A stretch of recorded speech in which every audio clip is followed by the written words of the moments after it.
Tonight, my name is Julius, and Justice is my brother. So thank you all the bands, and thank you to everyone who's come out tonight to celebrate his birthday with us. Justice was born in the wee hours of Halloween morning, 25 years ago, and he was brought into this world by our loving mom and made strong by our resilient dad. Our spooky Scorpio was a solid guy ever since he was a kid, but as I'm sure you all know, the more you got to know him, you probably realized that this guy had depth.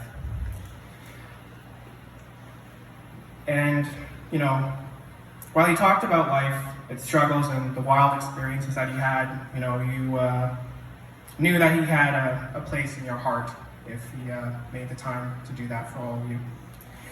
Like a cannonball, Justice flew through our lives, into our hearts, and passed by just as fast.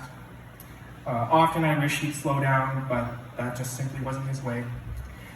I think for many people, this was something that drew them to Justice. He was that flame that burned brightest, but also the fastest.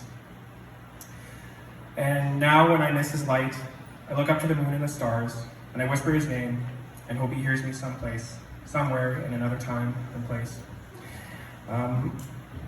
But I hear him often in the music he wrote, the verses he sang, and the strings that he strummed.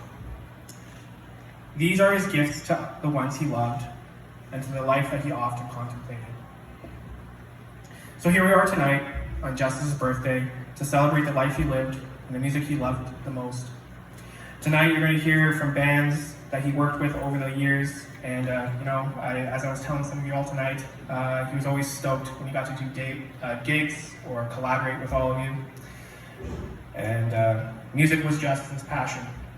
So it's only fitting that we celebrate the life he lived with loud music, some sad songs, and a little bit of a good time. So thank you all, and I'm going to pass it over to Sean from Pure Connections, who is going to be the receiver of tonight's proceeds. So thank you all again, and come on, Sean.